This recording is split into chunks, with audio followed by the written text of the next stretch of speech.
Illyria is living on the web. Illyria.com has everything to keep your mind and social network thriving while we stay home and keep our islands safe. Just check yourself in at the welcome dock. Create a perfect image of yourself. Submit your name and get full access free to all our channels and communities. Spend quality time with friends and family, or operate your business from your home. Play sports inside our virtual arena, sit in on civic meetings, and take classes from local schools and universities. Connect with colleagues and expand your network. It's easier than it has ever been to make important contacts in your field. Plus, check in on our premier citizens. Become a part of Duke Orsino's court or see inside Olivia's chateau. Enjoy live music from our local artists and make and stream a program starring you and show the world the things that you create. Life doesn't have to stop when we're apart. Illyria.com. Illyria lives online.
Welcome to the help desk. I'm Captain Tech. How can I help you? What country, friend, is this? This is Illyria Online, lady. What should I do in Illyria? My brother, he is in Elysium. Perchance he is not drowned. What think you, sailor? It is perchance that you yourself were saved. Oh, my poor brother. And so perchance may he be. True, madam. And to comfort you with chance, assure yourself after your ship did split, when you and those poor numbers saved with you hung on your driving boat, I saw your brother, most provident in peril, bind himself to a strong mast that lived upon the sea, where like Arion on the dolphin's back, I saw him hold acquaintance with the waves, so long as I could see. Mine own escape unfoldeth to my hope, whereto thy speech serves for authority the like of him. Knowest thou this country? Aye, madam, for I was bred and born not 3 hours' travel from this very place. Who governs here? A noble duke in nature as in name. What is the name? Orsino. Orsino? I have heard my father name him. He was a bachelor then. And so is now, or was so very late, for but a month ago when I went from hence, and then 'twas fresh in murmur, as you know, what great ones do, the less we'll prattle of, that he did seek the love of fair Olivia. What's she? A virtuous maid, the daughter of a count that died some 12 months hence, then leaving her in his son's protection, her brother, who also shortly there died, and for whose dear love, they say, she hath abjured the company and sight of men. Oh, that I served this lady, and might not be delivered to the world till I had made my own occasion mellow what my estate is. That were hard to compass, because she will admit no kind of suit, no, not the Duke's. There is a fair behavior in thee, captain, and though that nature with a beauteous wall doth off close in pollution, yet of thee I will believe thou hast a mind that suits with this thy fair and outward character. I prithee, and I'll pay thee bounteously, conceal me what I am and be my aid, for such disguise as haply shall become the form of my intent. I'll serve this duke. Thou shalt present me as a eunuch to him. It may be worth thy pains, for I can sing and speak to him in many sorts of music that will allow me very worth his service. What else mayhap? To time I will commit. Only shape thou thy silence to my wit. Be you his eunuch, and your mute I'll be. When my tongue blabs, then let my eyes not see.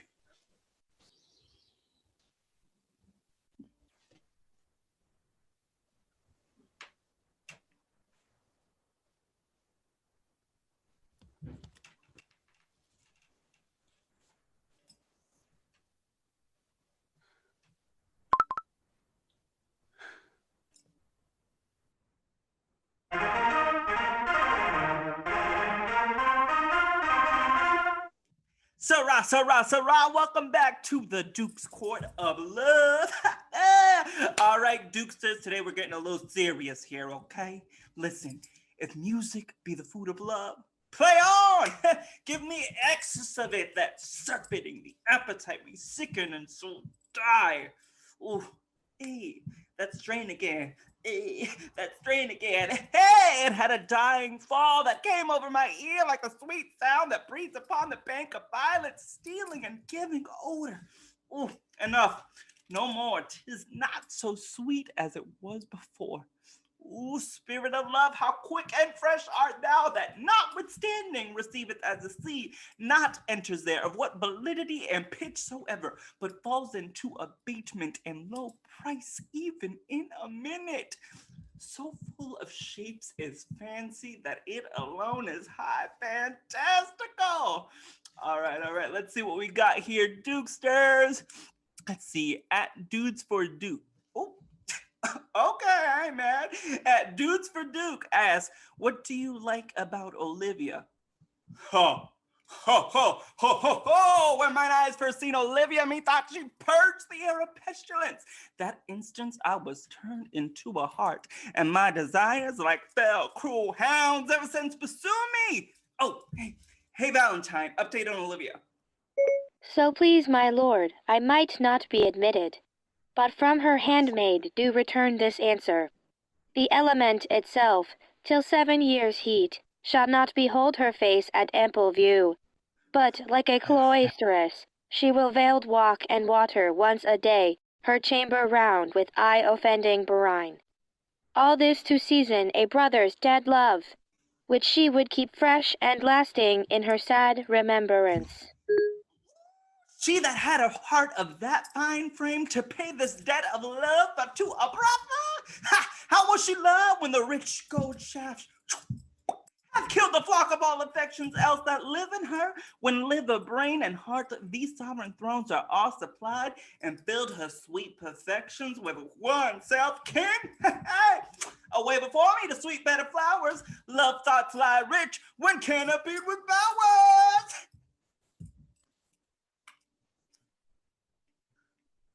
Oh, what a plague means my niece to take the death of her brother thus! I'm sure care is an enemy to life.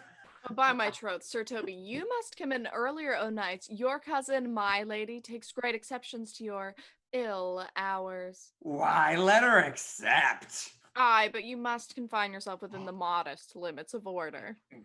Confine? I'll confine myself no finer than I am. These clothes are good enough to drink in, and so be these boots too. And be they not, let them hang themselves by their own straps. Oh, that quaffing and drinking will undo you. I heard my lady Olivia talk of it yesterday, and of a foolish knight you brought in here one night to be her wooer. Who, Sir Andrew Aguecheek? Aye, he. Oh, he's as tall a man as any in Illyria.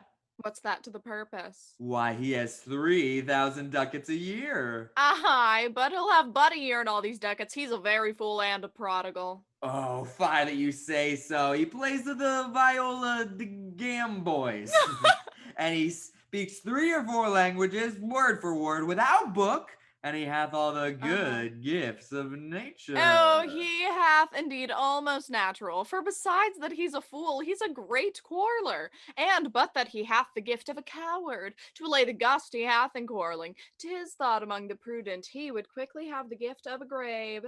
They that add, moreover, he's drunk nightly in your company. With drinking healths to my niece, I'll drink to her as long as there's passage in my throat and drink in Illyria. Jesus. What, wench? Oh, look, here comes Sir Andrew Agueface. Sir Toby Belch. How now, Sir Toby Belch? Sweet Sir Andrew! Bless you, fair shrew. Oh, and you Ooh. too, sir. Accost, Sir Andrew, accost. What's that? My niece's chambermaid. Good Mistress Accost, I desire better acquaintance. Oh, my name's Mary, sir. Good Mistress Mary Accost. You mistake, knight. Accost is to front her, board her, woo her, slide into her DMs. Is that the meaning of accost? Fare you well, gentlemen. If thou let part so, Sir Andrew, wouldst thou mightst never draw thy sword again. If you part so, mistress, I might never draw a sword again. Fair lady, do you think you have fools in hand? Oh, sir, I have not you by the hand. Oh, marry, but you shall have. Oh, and here's my hand. Oh, now, sir, thought is free. I pray you, bring your hand to the buttery bar and let it drink. Wow. Wherefore, sweetheart? What's your metaphor? Oh, it's dry, sir. Why, I think so. I am not such an ass, but I can keep my hand dry. Uh-huh. But what's your jest? Oh, a dry jest, sir. Are you full of them? I, sir, I have them at my fingers' ends. Oh, Mary! Oh, now I let go your hand. Oh, I'm barren. Oh, knight! Thou lackest a cup of canary! When have I seen thee so put down? Never in your life, I think. Unless you see a canary put me down. Methinks sometimes I have no more wit than a Christian or an ordinary man has. But I am a great eater of beef, and I believe that is harm to my wit. Oh, no question. If I thought that, I'd forswear it. I'll ride home tomorrow, Sir Toby. Pourquoi, dear knight? What is pourquoi? Do or do not? I would I had bestowed that time in the tongues that I have in fencing, dancing, bear baiting. Oh, had I but followed the arts. Mary, I'll ride home tomorrow, Sir Toby. Your cousin will not be seen. Or, if she be, it's 4 to 1 she'll none of me. The Count himself here hard by woos her. Oh, she'll none of the count. She'll not match above her degree, neither in estate, years, nor wit. I've heard her swear it. Tut, there's life in it, man. I'll stay a month longer. I'm a fella of the strangest mind of the world. I delight in masks and revels sometimes altogether. Art thou good at these kickshawses, man? As any man in Illyria, whatsoever he be, under the degree of my betters. And yet, I will not compare with an old man, and I think I have the back trick simply as strong as any man in Illyria. Oh, now wherefore are these things hid, man? Is this a world high virtues in? I did think by the excellent constitution of thy leg there that it was formed under the star of a galliard. Aye, 'tis well, and it does indifferent well in a flame-colored stock. Shall we set about some revels? What shall we do else?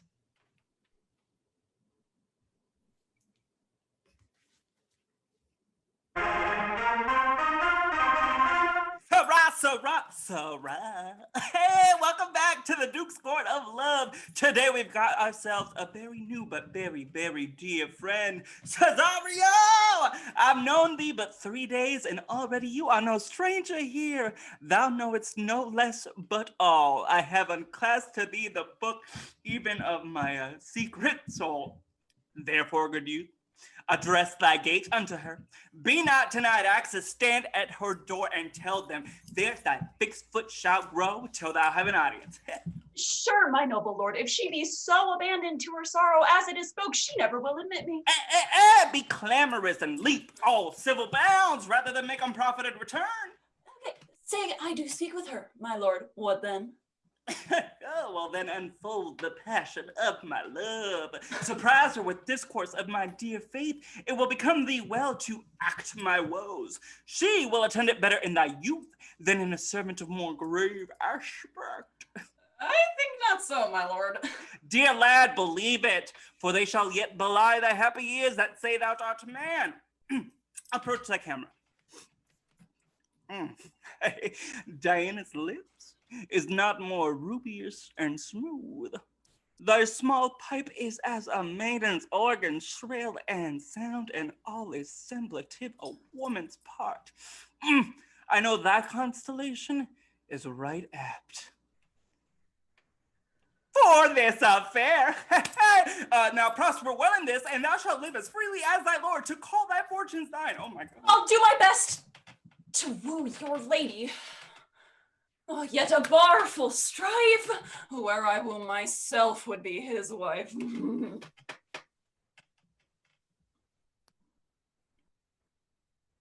Nay, either tell me where thou hast been, or I will not open my lips so wide as a bristle may enter in way of thy excuse. My lady will hang thee for thy absence. Many a good hanging prevents a bad marriage, and for turning it away, let summer bear it out. You are resolute then. Not so neither, but I am resolved on 2 points. Oh, that if one breaks, the other will hold, or if both break, your trousers fall. Oh, apt in good faith, very apt. Well, go thy way. If Sir Toby would leave drinking, thou wert as witty as a piece of Eve's flesh as any in Illyria. A piece, you rogue, no more on that. Oh, here comes my lady. Make your excuse wisely, you were best. Wit, and it be thy will, put me into good fooling. Those wits that think they have thee do very oft prove fools, and I, that I am sure I lack thee, may pass for a wise man. For what says Quinopolis? Better a witty fool than a foolish wit. Oh, God bless thee, lady. Take the fool away. Oh, do you not hear, fellows? Take away the lady. Go to. You're a dry fool. I'll know more of you. Besides, you grow dishonest. Oh, 2 faults, Madonna, that drink and good counsel will amend. For give thy dry fool a drink, then is the fool not dry. Bid the dishonest man mend himself. If he mend, he is no longer dishonest. If he cannot, then let the botcher mend him. Anything that is mended is but patched, and virtue that transgresses is but patched with sin, and sin that amends is but patched with virtue. If that this simple syllogism will serve, so, if it will not, what remedy? As there is no true cuckold but calamity, so beauty is a flower. Oh, Mother Nature's aromas never fail. Well, the lady said, take away the fool. Therefore, I say again, take her away. Sir, I bade them take away you. Oh, misprison in the highest degree. Good Madonna, give me leave to prove you are a fool. Oh, can you do it? Dexterously, good Madonna. Make your proof. I must query you for it, Madonna. Good my mouse of virtue, answer me. Well, sir, for want of other idleness, I'll bide your proof. Good Madonna. Why mournest thou? Good fool, for my brother's death. I think his soul is in hell, Madonna. I know his soul is in heaven, fool. Oh, the more fool, Madonna, to mourn for your brother's soul being in heaven. Take the fool away, gentlemen. What think you of this fool, Malvolio? Doth he not mend? Yes, and shall do till the pangs of death shake him. Infirmity that decays the wise doth ever make the better fool. Oh, God send you, ma'am, a speedy infirmity for the better increasing of your folly. Sir Toby will be sworn that I am no fox, but he will not pass his word for 2 pence that you are no fool. Oh, how say you to that, Malvolio? I marvel your ladyship takes delight in such a barren rascal. I saw him put down the other day with an ordinary fool that had no more brain than a stone. Oh, look you now, he's out of his guard already. Unless you laugh and minister occasion to him, he is gagged. I protest I take these wise men that crow so at these set kind of fools no better than the fools zanies. Oh, you are sick of self-love, Malvolio, and taste with a distempered appetite. There is no slander in an allowed fool. though he do nothing but rail, nor no railing in a known discreet man, though he do nothing but reprove. Now Mercury endue thee with leasing, for thou speakest well of fools. Madam, there is at the gate a young gentleman much desires to speak with you. Oh, from the Count Orsino, is it? I know not, madam, 'tis a fair young man. Who of my people hold him in delay? Oh, Sir Toby, madam, your kinsman. Fetch him off, I pray you. He speaks nothing but madmen. Fie on him.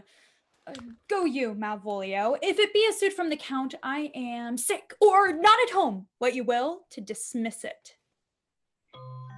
Now, you see, sir, how your fooling grows old and people dislike it. Oh, bind mine honor, half drunk. What is he at the gate, cousin?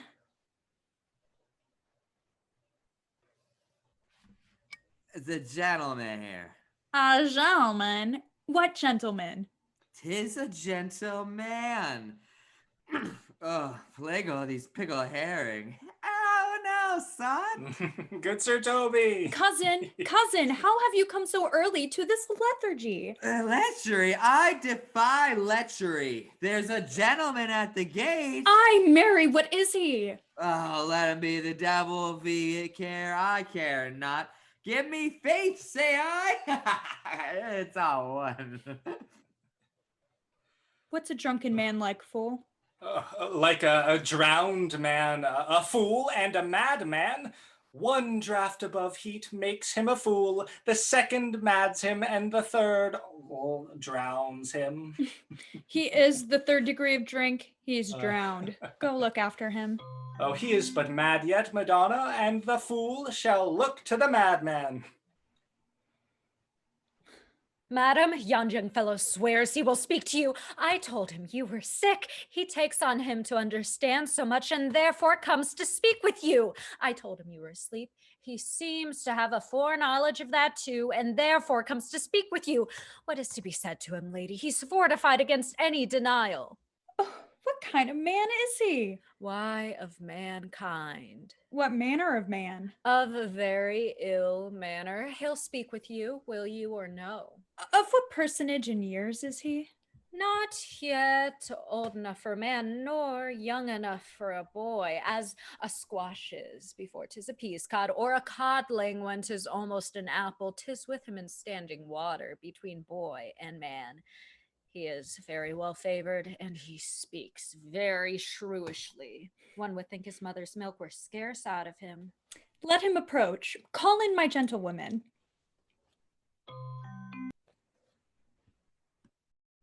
Well, once more, hear Orsino's embassy.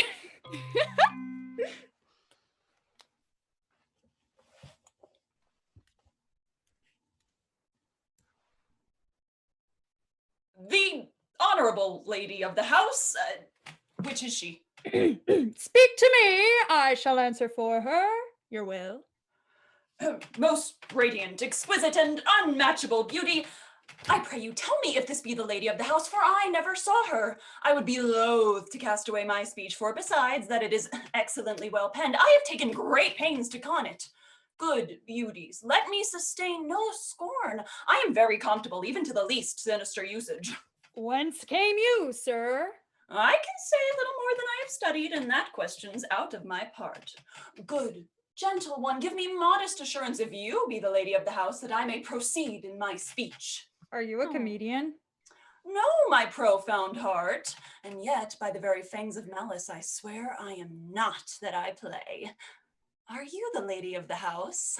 If I do not usurp myself, I am. Most certain if you are she, you do usurp yourself, for what is yours to bestow is not yours to reserve. But this is from my commission. I will on with my speech in your praise, and then show you the heart of my message. Now come to what is important in it. I'll forgive you the praise. Alas, I took great pains to study it, and 'tis poetical. It is the more like to be feigned. I pray you, keep it in.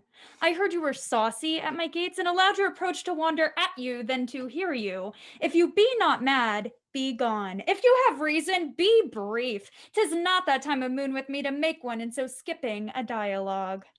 Will you hoist sail, sir? Here lies your way. No, good swabber, I am to hull here a little longer. Some mollification for your giant, sweet lady.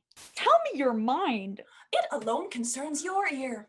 I bear no overture of war, no taxation of homage. I hold the olive in my hand, my words as full of peace as matter. Yet you began rudely. What are you? What would you? The rudeness that hath appeared in me have I learned from my entertainment. What I am and what I would are as secret as maidenhead. To your ears, divinity. To any other's, profanation. Give us the place alone. We shall hear this divinity. Now, sir, what is your text? Most sweet lady. Ah, comfortable doctrine, and much may be said of it. Where lies your text? In Orsino's bosom. In his bosom? In what chapter of his bosom? To answer by the method, in the first of his heart. Oh, I have read it. It is heresy. Have you no more to say? Good madam, let me see your face. Have you any commission with your lord to negotiate with my face? You're now out of your text, but we will draw the curtain and show you the picture. Look you, sir, such a one I was this present. Is it not well done? Excellently done. If God did all. 'Tis ingrained, sir. 'Twill endure wind and weather. 'Tis beauty truly blent, whose red and white nature's own sweet and cunning hand laid on. Lady, you are the cruelest she alive, if you will lead these graces to the grave and leave the world no copy. Oh, sir, I will not be so hard-hearted. I will set out divers schedules of my beauty. It shall be inventoried, and every particle and utensil labeled to my will as item, 2 lips, indifferent red.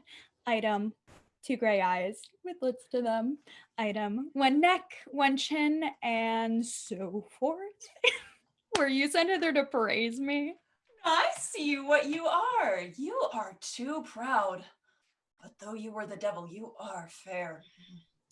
My lord and master loves you. Oh, such love could be but recompense, though you were crowned the nonpareil of beauty. How does he love me? With adorations, fertile tears, with groans that thunder love, with sighs of fire. Your lord does know my mind. I cannot love him, yet I suppose him virtuous, know him noble, of great estate, of fresh and stainless youth, and in voices well divulged, free, learned, and valiant, in the dimension and shape of nature, a gracious person, yet I cannot love him. He may have took his answer long ago. If I did love you in my master's flame with such a suffering, such a deadly life, in your denial I would find no sense. I would not understand it. Why? What would you? Make me a willow cabin at your gate, and call upon my soul within the house. Write loyal cantids of contemned love, and sing them louding in the dead of night. Hello your name to the reverberate hills, and let the babbling gossip of the air cry out, Olivia! Oh, you should not rest between the elements of air and earth, but you should pity me. You might do much. What is your parentage? Above my fortunes, yet my state is well. I am a gentleman. Get you to your lord. I cannot love him. Let him send no more. Unless, perchance, you come to me again to tell me how he takes it. Very well. I thank you for your pains. Spend this for me. I am no feed post, lady. Keep your purse.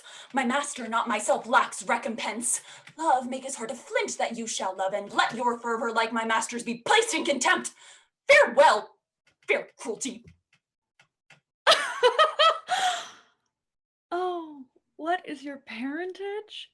Above my fortunes, yet my state as well. I am a gentleman. I'll be sworn thou art. Thy tongue, thy face, thy limbs, thy actions and spirit do give thee a fivefold blazon.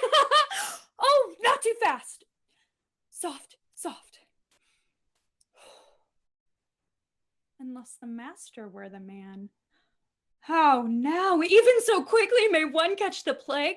Methinks I feel this youth's perfections in an invisible and subtle stealth to creep in at mine eyes. Well, let it be. What ho, Malvolio? Here, madam, at your service. Go after the same peevish messenger. The county's man, he left this ring behind him. What I, or not, I'll have none of it. Desire him not to flatter with his lord, or hold him up with hopes. I'm not for him. And if this youth will come this way tomorrow, I'll give him reason for it. Hide thee, Malvolio. Madam, I will. I know not what, and fear to find mine eyes too great a flatterer for my mind. Fate, show thy force. Ourselves we do not owe. What is decreed must be, and be this so.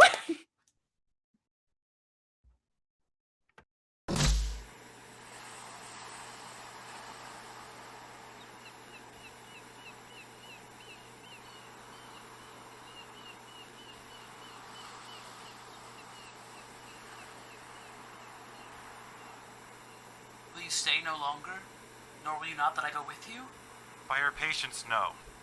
My stars shine darkly over me. The malignancy of my fate might perhaps distemper yours.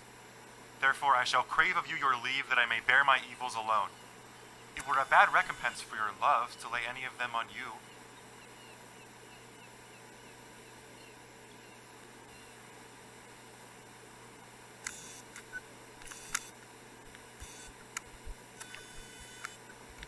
Let me know of you whither you are bound. No. Sooth, sir, my determinate voyage is mere extravagancy. But I perceive in you so excellent a touch of modesty that you will not extort from me what I am willing to keep in. Therefore it charges me in manners the rather to express myself. You must know of me, then, Antonio. My name is Sebastian, which I called Rodrigo. My father was that Sebastian of Messling, who I know you've heard of. He left behind him myself and a sister, both born in an hour. If the heavens had been pleased, would we had so ended, but you, sir, altered that. For some hour before you took me from the breach of the sea, was my sister drowned. Alas, the day. A lady, sir, though it was said she much resembled me, was yet of many accounted beautiful. But though I could not with such estimable wonder over far believe that, yet thus far I will boldly publish her. She bore a mind that envy could not but call fair. She's drowned already. Sir, with salt water, though I seem to drown her remembrance again with more. Pardon me, sir, your bad entertainment. Oh, good Antonio, forgive me your trouble. If you will not murder me for my love, let me be your servant. If you will not undo what you have done, that is, kill him whom you have recovered, desire it not. Fare ye well at once. My bosom is full of kindness, and I am yet so near the manners of my mother that upon the least occasion more mine eyes will tell tales of me. I am bound to the Count Orsino's court. Farewell.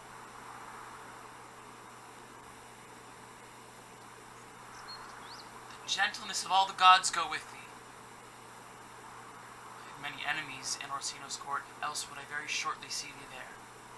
But come what may, I do adore thee so that danger shall seem sport, and I will go.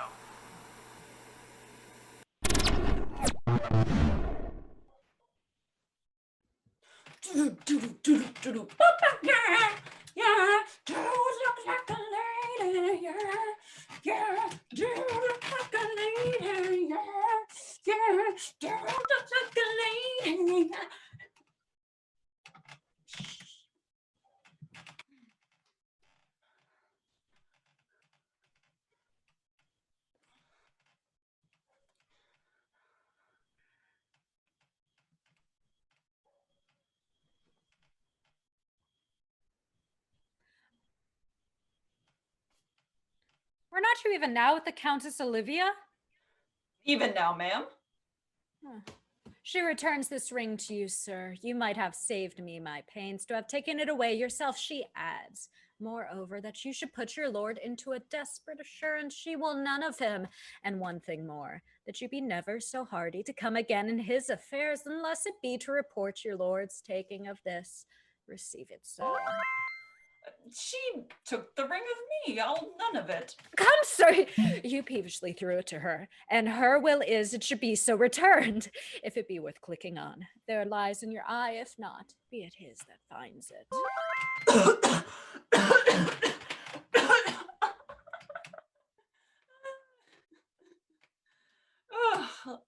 no ring with her. What means this lady? Ooh. Fortune forbid my outside have not charmed her. She made good view of me. Indeed, so much that sure methought her eyes had lost her tongue, for she did speak and starts distractedly. She loves me, sure. The cunning of her passion invites me in this churlish messenger. None of my lord's ring. Why, he sent her none. I am the man. If it be so as 'tis, oh, poor lady, she were better love a dream. Disguise I see thou art a wickedness, wherein the pregnant enemy does much. How easy is it for the proper false in women's waxen hearts to set their forms? Alas, our frailty is the cause, not we, for such as we are made of, such we be. How will this fadge? My master loves her dearly, and I, poor monster, fond as much on him, and she, mistaken, seems to dote on me. What will become of this?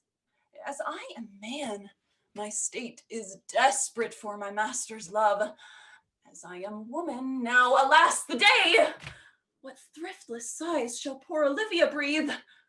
Oh, time, thou must untangle this, not I. It is too hard a knot for me to untie.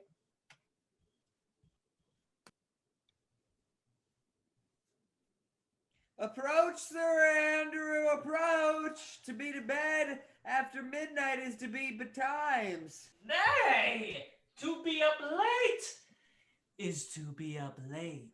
Oh, false conclusion. I hate it as much as an unfilled can. To be to bed after midnight is to go to bed early.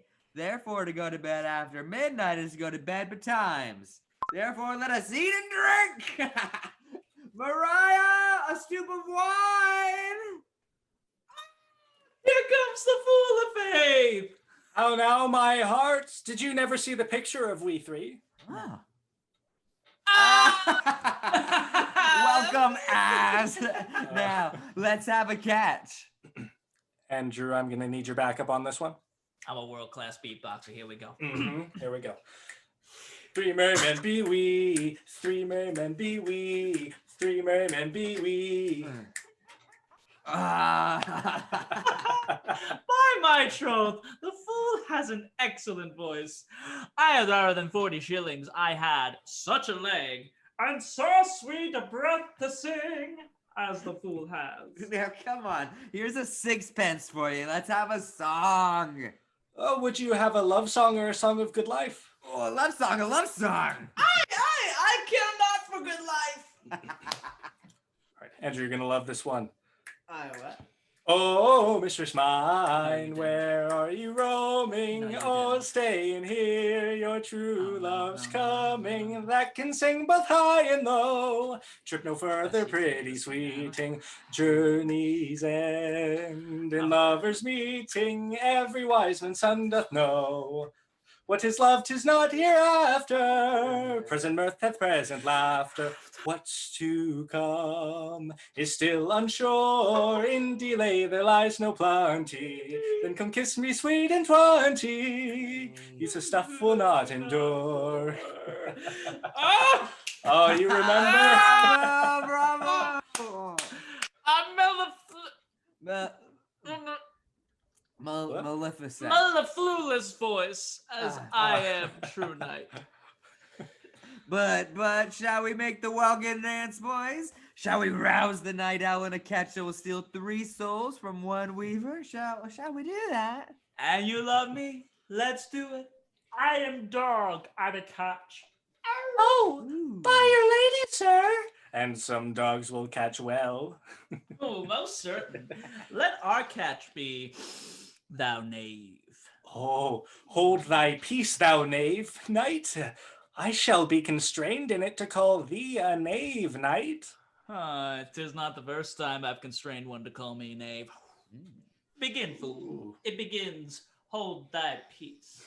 I shall never begin if I hold my peace. Good, Faith. Begin. Hold thy peace. Okay.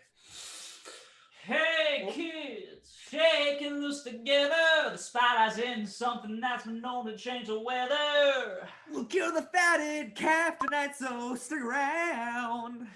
You're gonna hear electric music, solid walls of sound.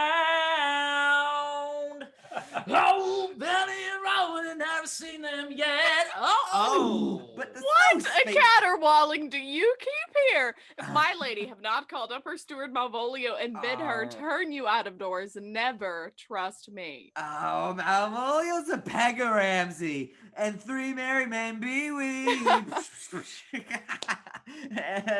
I not her Congeniality? I'm a Sagittarius, Andrew, but am I not Malvolio's blood? Tilly Valley, lady.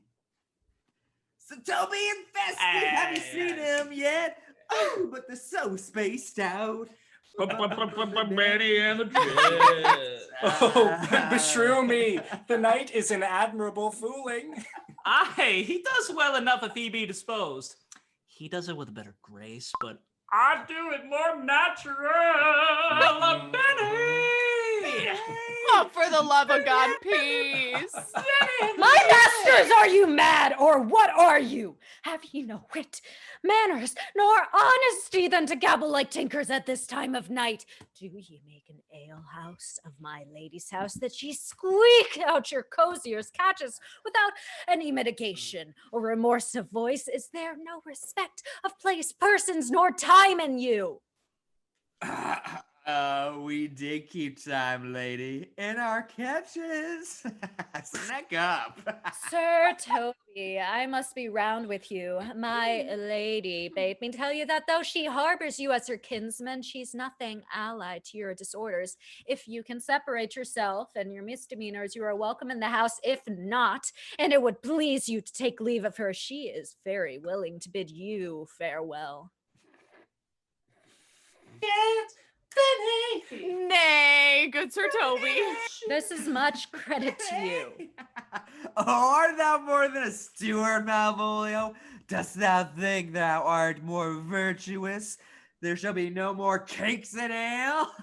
Mariah, a stoup of wine? Mistress Mary, if ye prize my lady's favor at anything more than contempt, you would not give means for this uncivil rule. She shall know of it by this hand.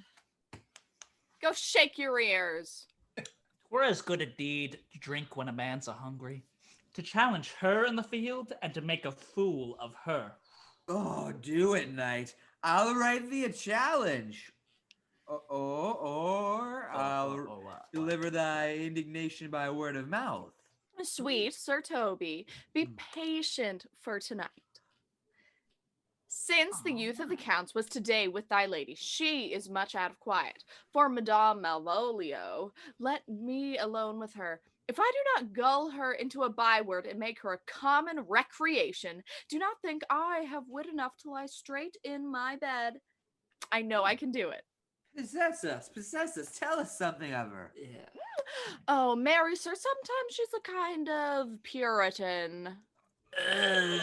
If I thought that, I'd beat her like a dog. What? Oh, for being a Puritan, thy exquisite reason, dear knight. I have no exquisite reason for it, but I have reason enough. The devil a Puritan that she is, or anything constantly but a time pleaser, an affectioned ass that constate without book and utters it by great swords, the best persuaded of herself, so crammed as she thinks with excellencies, that it is her grounds of faith that all that look on her love her, and on that vice in her will my revenge find notable cause to work. What will thou do? I will drop in her way some obscure epistles of love, wherein, by the color of her hair, the shape of her leg, the manner of her gait, the expression of her eye, forehead, and complexion, she shall find herself most feelingly personated. I can write very like my lady, your niece. On a forgotten matter, we can hardly make distinction of our hands. Oh, I smell a device. I have it in my nose too. She shall think that the note that thou will write will come from my niece, and that she's in love with her. And my purpose is indeed a horse of that color, yes. And now your horse would make her an ass. Oh, ass, I doubt not. Oh, 'twill be admirable. Oh, sport royale, I warrant you. I know my physic will work with her. I will plant you two, and let the fool make a third, where she shall find the letter, observe her construction of it. For this night to bed and dream on the event. Farewell. I love you. Oh, before me, she's a good wench. Oh, she is a big old true-bred and one that adores me. What is that? I was adored once too. Well, let's to bed tonight. Thou needs send for more money. If I cannot recover your niece, I am a foul way out. Send for money, knight. If thou have her not in the end, call me cut. If I do not, never trust me. Take it how you will. Well, come, I'll come burn some sack. It's too late for bed now. Come, knight, come, knight.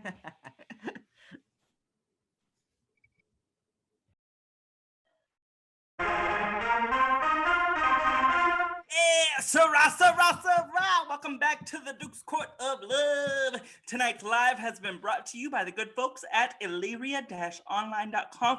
That's Illyria-online.com. Do not forget to get your merch, folks! All right, now, Cesario, give me that good music with that piece of song, that old and antique song we heard last night. We thought it did relieve my passion much more than night airs and recollected terms of these most brisk and giddy pace times. Come, but one verse. He is not here, so please your lordship, that should sing it. Who was it? Festi, the jester, my lord, a fool that the Lady Olivia's father took much delight in. He is about the space. Okay, I'll send him an invite to the live. All right, come hither, boy. If ever thou shalt love, in the sweet pangs of it remember me, for such as I am, all true lovers are, unstead and skittish in all motions else, save in the constant image that is the creature that is beloved. My life upon it, young though thou art, thine I had stayed upon some favor that it loves, hath it not, boy? A little by your favor. What kind of woman is it? Of your complexion. Well, she is not worth thee then. What years in babe? About your years, my lord. Too old, by heaven. Let still the woman take an elder than herself. So wears she to him. So sways she the level in her husband's heart. For boy, however we do praise ourselves, our fancies are more giddy and infirm, more longing, wavering, sooner lost and worn than women's are. I think it well, my lord. Then let thy love be younger than thyself, for thy affection cannot hold the bent. For women are as roses, whose fair flower being once displayed doth fall at very hour. And so they are, alas that they are so, to die even when they to perfection grow. Oh, fellow, come! The song we had last night. Mark it, Cesario. It is old and plain. The spinsters and the knitters in the sun, and the free maids that weave their thread with bones do use to chant it. It is silly soothe, and dallies with the innocence of love like the old age. Are you ready, sir? Aye, prithee, sing. Come away, death, and in sad cypress let me be laid. Fly away, breath, I am slain by a fair cruel maid. My shroud of white stuck all with you, oh prepare it. My part of death no one so shrewd did share it. Not a flower sweet, on my black coffin let there be strown. Not a friend greet my poor corpse where my bones shall be thrown.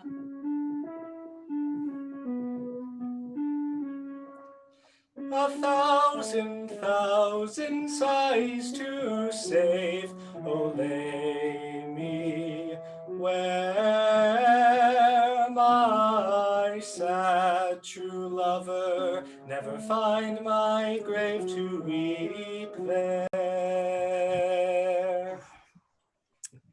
There's for thy pains. No pains, sir. I take pleasure in singing, sir. I'll pay thy pleasures then. Truly, sir, and pleasure will be paid one time or another. Give me now leave to leave thee. Once more, Cesario, get thee to yon same sovereign cruelty. Tell her my love more noble than the world prizes not quantities of dirty lands. The parts that fortune had bestowed upon her, tell her I hold as giddily as fortune, but 'tis that miracle and queen of gems that nature pranks her in attracts my soul. But if she cannot love you, sir? I cannot be so answered. Sooth, but you must! Say that some lady, as perhaps there is, hath for your love as great a pang of heart as you have for Olivia. You cannot love her, you tell her so. Must she not then be answered? There's no woman's side can buy the beating of so strong a passion as love doth give my heart. No woman's heart so big to hold so much, they lack retention. Alas, their love may be called appetite, no motion of the liver, but the palate that suffers a faint climate and revolt. But mine is as hungry as the sea and can digest as much. Make no compare between the love a woman can bear and that I owe Olivia.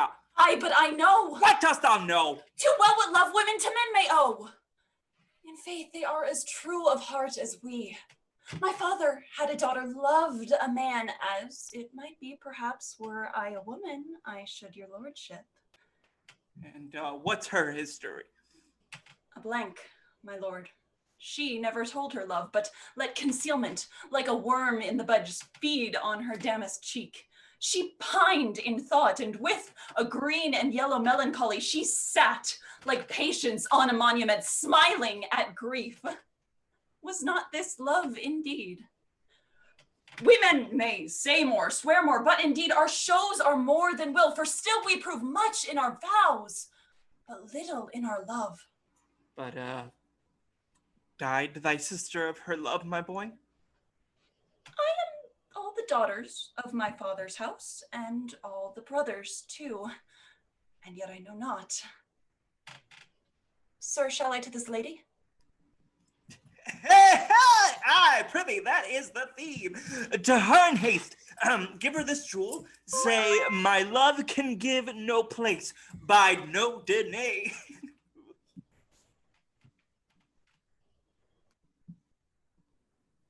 Come thy way, Sir Andrew. Nay, I'll come. If I lose a scruple of this sport, let me be boiled to death with melancholy. Wouldst thou not be glad to have the dog Malvolio come by some notable shame, Sir Andrew? Oh, I would exalt, man. We shall fool her black and blue, shall we not? And we do not. It is a pity of our lives. Oh, here comes the noble villain. How now, my jewel? Get ye all three into the position. Malvolio has been yonder in the glass, practicing behavior to her own shadow this half hour. Ugh, observe her for the love of mockery, for I know this letter will make a contemplative idiot of her. Close in the name of jesting.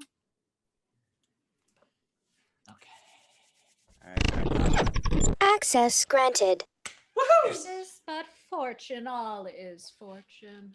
Mariah once told me she did affect me, and I have heard herself come thus near that should she fancy it should be one of my complexion.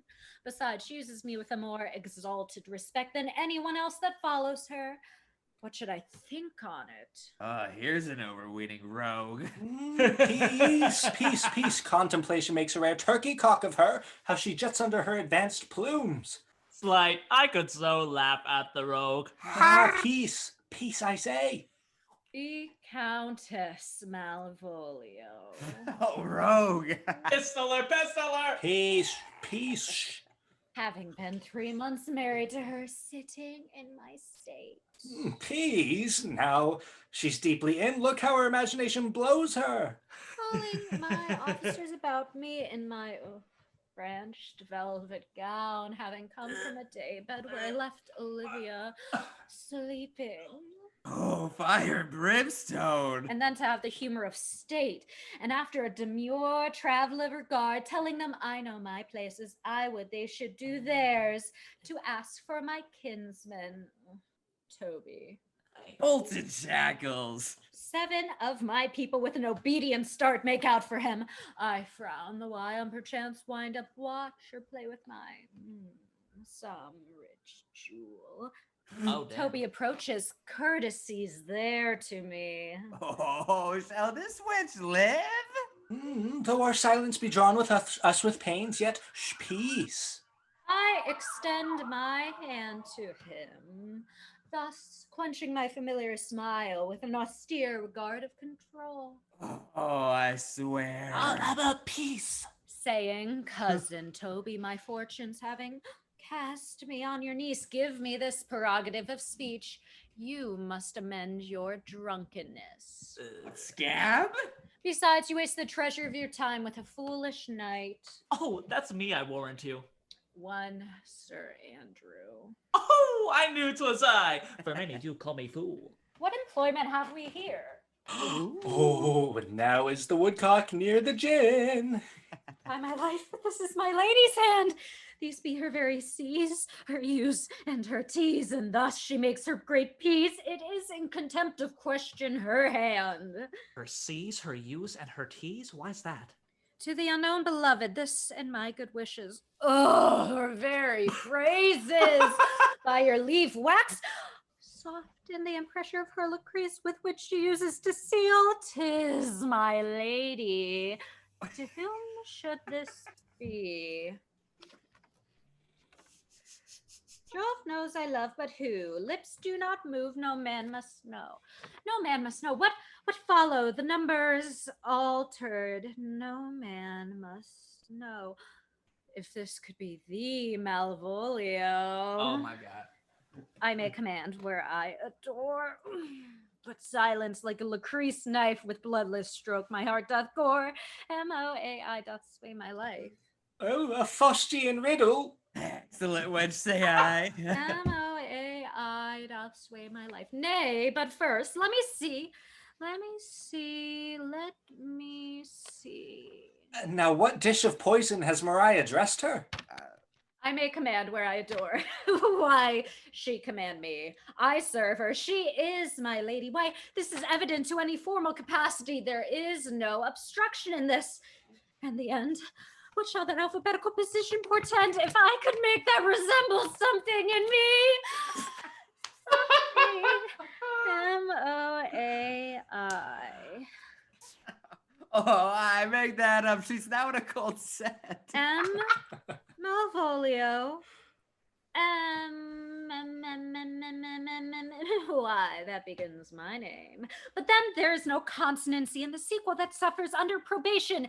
A should follow, but O does. Oh, and O shall end, I hope. And then I comes behind. MOAI.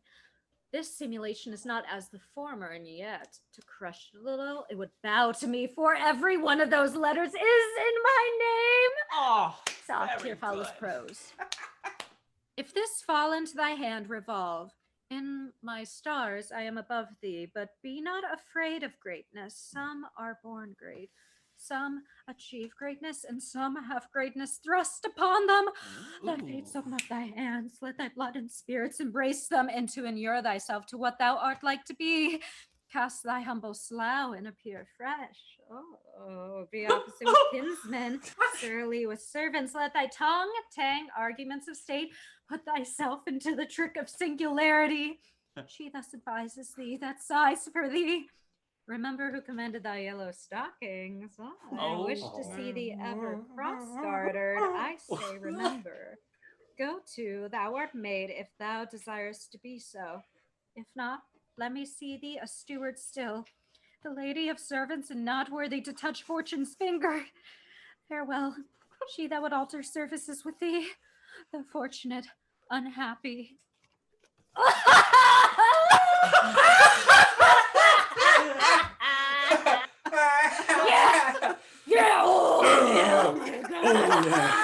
Daylight and champions discover no more. This is open. I will be proud proud. I will read politic authors. I will baffle Sir Toby. I will wash off gross acquaintance. I will be pointed as the very woman. I do not fool myself now to let imagination jade me, for every reason excites me to this, that my lady loves me. She did commend my yellow stockings of late. She did praise my light being cross-gartered, and in this she manifests herself to my love, and with a kind of injuncture drives me to these habits of her liking. Oh, I thank my stars. I am happy. I will be strange, stout, in yellow stockings, and cross-gartered, even with the swiftness of putting on. Jove, and my stars be praised. Here is yet a postscript. Thou canst not choose, but know who I am. If thou entertainest my love, let it appear in thy smiling. Thy smiles become thee well. Therefore in my presence still smile, dear my sweet, I prithee. Jove! Don't smile. I will do everything thou wilt have me.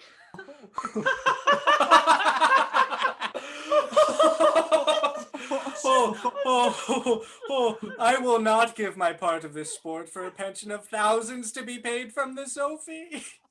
I could marry this wench for this device. So could I too. And ask no other dowry from her but just such another jest. Nor I neither. Oh, here comes the noble gull catcher. Why, thou hast put her in such a dream that when the image of it leaves her, she will run mad. Nay, but say true, does it work upon her? Oh, like sweets with a child.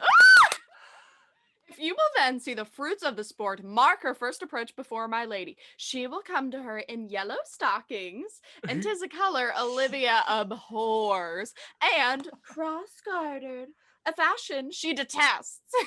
And Malvolio will smile upon her, which will now be so unsuitable to Olivia's disposition, being addicted to a melancholy as she is, that it cannot but turn her into a notable contempt.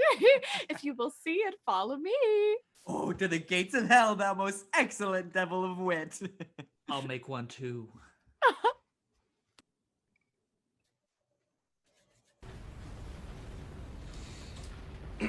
All right, Festy's joke of the day. If a cow cannot produce milk, it is both an utter failure and a milk dud. Well done, Chief. I'm sending in a few pelicans.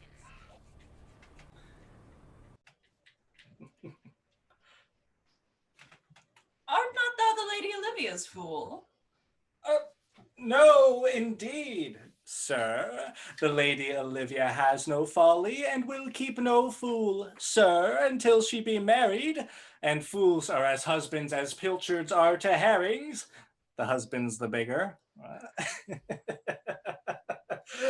I am indeed not her fool, but her corrupter of words. I saw thee late at the Count Orsino's. Oh, foolery, sir. Does walk about the orb like the moon. It shines everywhere. I think I saw you there too, good man. Nay, and thou pass upon me, I'll no more with thee. Hold, there's expenses for thee. Now Jove, in his next commodity of hair, send thee a beard. Oh, by my troth, I tell thee, I am almost sick for one. Oh, though I would not have it grow on my chin.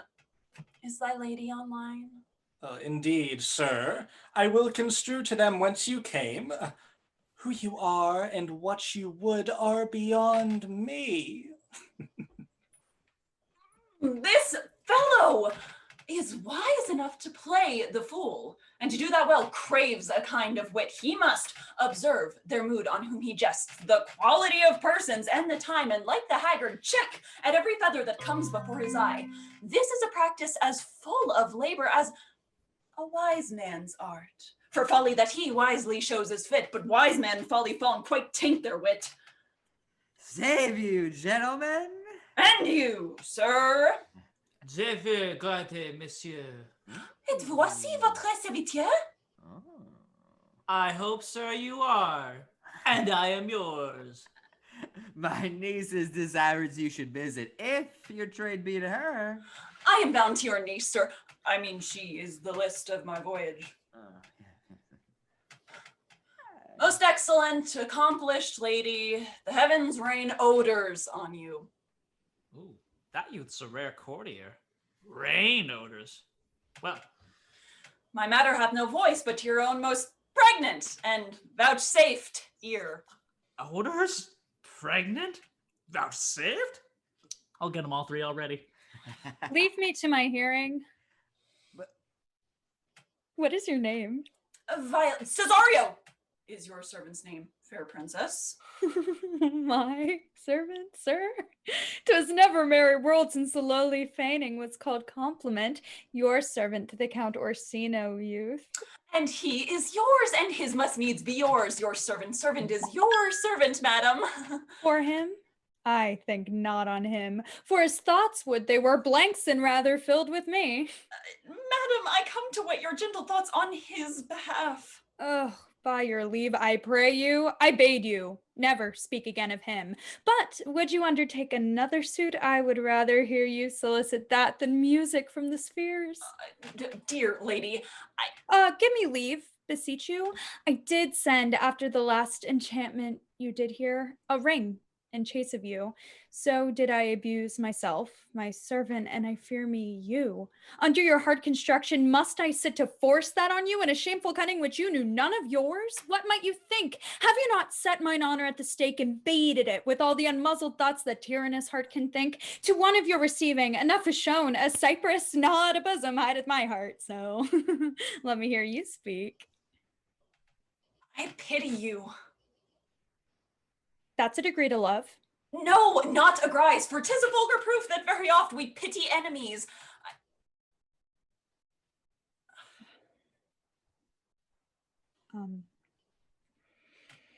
Why then, methinks 'tis time to smile again. Oh, world, how apt the poor are to be proud. Oh, the clock abraids me with the waste of time. Be not afraid, good youth. I will not have you. And yet when wit and youth is come to harvest, your wife is alike to reap a proper man. There lies your way. Log off. Then westward ho. Grace and good disposition attend your ladyship. You'll nothing, madam, to my lord by me? Stay. I prithee, tell me what thou thinkest of me. That you do think you are, not what you are. If I think so, I think the same of you. Then think you right. I am not what I am. I would you were as I would have you be. Would it be better, madam, than I am? I wish it might, for now I am your fool. Oh, what a deal of scorn looks beautiful in the anger and contempt of his lip. A murderous guilt shows not itself more soon than love would seem hid. Love's night is noon. Cesario, by the roses of the spring, by maidenhood, truth, honor, and everything, I love thee so that maugre all thy pride, nor wit nor reason can my passion hide. Do not extort thy reasons from this cause, for that I woo, thou therefore hast no cause. But rather reason thus with reason fetter. Love sought is good, but given unsought better. By innocence, I swear, and by my youth, I have one heart, one bosom, and one truth, and that no woman has, nor never, none shall mistress be of it, save I, alone. And so, adieu, good madam, nevermore will I my master's tears to you deplore. Yet come again, for thou perhaps mayest move that heart, which now abhors to like is love.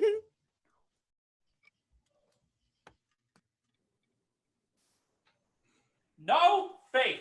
I'll not stay a jot longer. Oh, thy reason, dear Venom. Give thy reason. You must yield your reason, Sir Andrew. Ah, Mary, I saw your niece do more favors to the Count's serving man than she ever bestowed upon me. I saw it on her profile. Well, did she see thee there, the wild old boy? Tell me that. As plain as I see you now. There was a great argument in love in her towards you. Slight, will you make an ass of me? Oh, I will. Prove it legitimate, sir, upon the oaths of judgment and reason. She did show favor to the youth in your sight to exasperate you, to awake your dormouse valor, to put fire into your heart and brimstone into your liver. You should have then accosted her, and with some excellent jests, fire new from the mint, you should have banged the youth into dumbness. This was looked for at your hand, and this was balked. The double guilt of this opportunity you let time wash off, and now you are sailed into the north of my lady's opinion, where you will hang like an icicle on a Dutchman's beard, unless you do redeem it with some laudable attempt of either valor or policy. Ha! And be anyway, it must be with valor. For policy I hate. Oh, why then, bill me thy challenge on the basis of valor. Challenge me the Count's youth to fight with him. Hurt him in 11 places. My niece shall take note of it. And assure thyself, dear knight, there's no accommodation and no love broker in the world that can prevail more with man's accommodation with woman than the power of valor. There is no way but this, Sir Andrew. Will either of you bear me a challenge to him? Go, write it in martial hand. Be cursed and brief. It is no matter how witty, so be eloquent and fond of invention. Taunt him with a license of ink. Of thou thou'st him some thrice, it shall not be amiss. All the lies that will lie on thy sheet of paper, set him down. Go, about it. Oh, let there be gall in thy ink, though thou write with a goose pen. Never mind, about it. Where shall I find you? We'll call thee at the corner of the arena.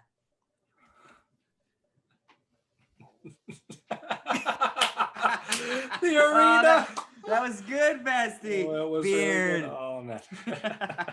Oh, this is a dear mannequin to you, Sir Toby. Oh, I've been so dear to him, lad. Some 2,000 strong or so. Oh. Oh, we shall have a rare letter from him then. But you'll not deliver it. Oh, never trust me then. And by all means, stir upon the youth for an answer. For I think oxen and wain rope cannot held these two together. Andrew, if he were opened and you find so much blood in him that would flood the foot of a flea, I'll eat the rest of the anatomy. And his opposite, the youth, bears in his visage no great presage of cruelty. Oh, look where the youngest run of 9 comes. If you desire to spleen and will laugh yourself into stitches, follow me. Yond gull Malvolio is turned heathen, a very renegado, for there is no Christian who means to be saved by believing rightly can ever believe such impossible passages of grossness. She's in yellow stockings. and cross-gartered. Oh, most villainously, like a pedant that keeps a school in the church. I have dogged her like her murderer. She does obey every point of the letter I dropped to betray her. Oh, you have not seen such a thing as 'tis. I can hardly forbear hurling things at her. Oh, I know my lady will strike her. If she do, Malvolio will smile and, oh, take her for a great favor. Oh! God, bring us where she is.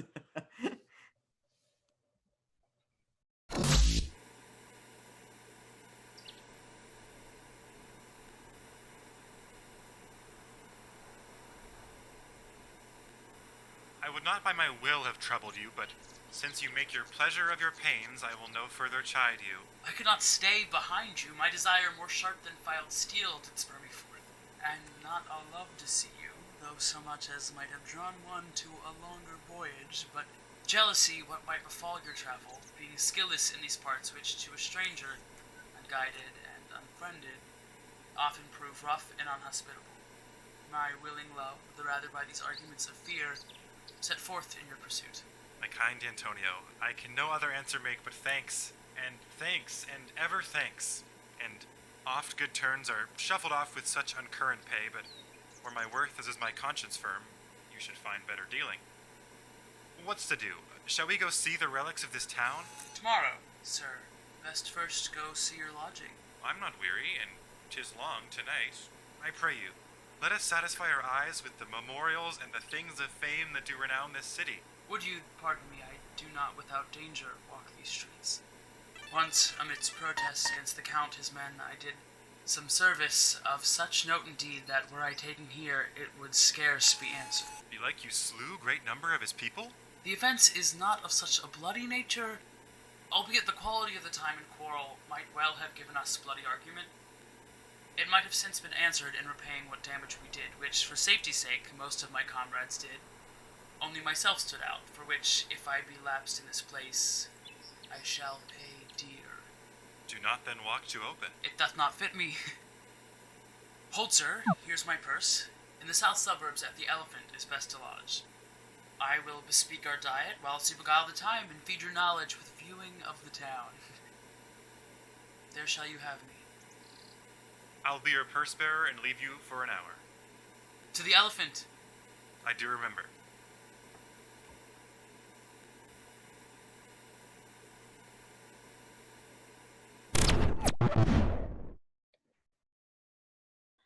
I have sent after him. He says he'll come. What shall I feast him? What bestow on him? For youth is bought more oft than begged or borrowed. Oh, I speak too loud. Where's Malvolio? She is sad and civil and suits well for a servant with my fortunes. Where is Malvolio? She's coming, madam. But in very strange manner. She is sure possessed, madam. Why? What's the matter? Does she rave? No, madam, she does nothing but smile. Your ladyship were best to have some guard about you if she come. For sure the lady is tainted in her wits. Go call her hither. I am as mad as she, if sad and merry madness equal be. How now, Malvolio? Sweet lady, ho, mwah, ho. Smilest thou? I sent thee upon a sad occasion. Sad lady, I could be sad. This does make some obstruction the blood, this cross-gartering, but what of it, if it please the eye of one, it is with me as the very true sonnet is, please one, please all.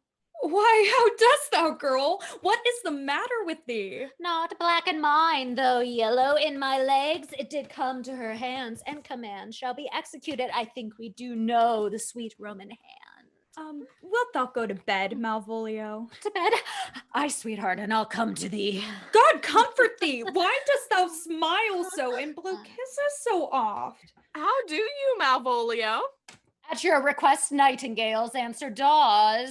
Why appear you with this ridiculous boldness before my lady? Be not afraid of greatness, 'twas well writ. What meanest thou by that, Malvolio? Some are born great. Huh? Some achieve greatness. Ooh. What sayest thou? And some have greatness thrust upon them. Heaven restore thee! Remember who commended thy yellow stockings. Thy yellow stockings? And wish to see thee ever cross-gartered. Cross-gartered? Go to, thou art made if thou desirest to be so. If not, let me see thee a steward still. This is very midsummer madness. Oh, madam, the youth of the Count Orsino's is returned. Oh, I'll come to him. Good Mariah, let this lady be looked to. Where's my cousin Toby? Or let some of my people have a special care of her. I would not let her miscarry for the half of my dowry. Oh, does she so? This concurs directly with the letter. She sends Sir Toby on purpose so that I may appear stubborn to him, for she incites me to that in the letter. Cast thy humble slough, says she, be opposite with kinsmen, surly with servants, let thy tongue tang arguments of state, put thyself into the trick of singularity, and consequently sets down the manner how, as a sad face, a reverend carriage, a slow tongue, in the habit of some sir of note, and so forth.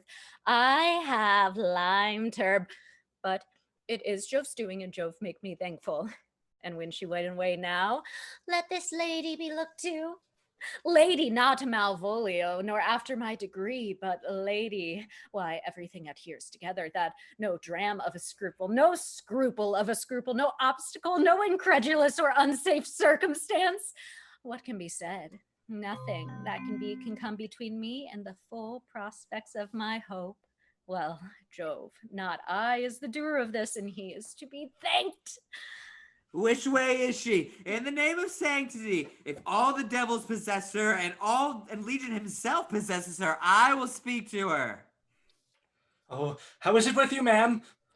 Go off, I discard you. Let me enjoy my private. Go off. Lo, how hollow the fiend speaks within her. Did not I tell you? Sir Toby, my lady prays you to have a care of her. Oh, does she so? Go to. Peace, peace. We must deal gently with her. How is it with you, Malvolio? How do you do? What, woman? 'Tis not consider the devil as the enemy to mankind. Do you know what you say? Oh, look you, if you speak ill of the devil, how she takes it at heart. Oh, pray God she be not bewitched. Oh, carry her water to the wise woman. Oh, marry, sir, and it shall be done tomorrow morning if I live. My lady would not lose her for more than I'll say. How now, mistress? Oh, Lord! Prithee, hold thy peace. Do you not see how you move her? We must deal gently with her. Leave me alone with her. Oh, no way but gentleness. Gently, the fiend is rough and will not be roughly used. Hi, Biddy, come with me. Oh, what, woman? 'Tis not a gravity to play in cherry pit with Satan. Oh, get her to say her prayers, good Sir Toby. Get her to pray. Oh, my prayers. Oh, minx. No, I warrant you, she will not hear of godliness. Go hang yourselves all. You are idle, shallow things. I am not of your element. You shall know more hereafter. Is it possible? Oh, if this were played upon the stage now, I could condemn it as improbable fiction. Oh, her very genius has taken the infection of the device, man. We shall make her mad indeed. The house will be quieter. Come, we'll have her bound in a dark room. My niece is already of the belief that she's mad. We'll carry it thus, for our pleasure and for her penance. Till our very pastime, tired and out of breath, prompt us to have mercy on her. At which time we'll bring the device to the bar and crown thee the founder of a mad woman. Oh. Let's see.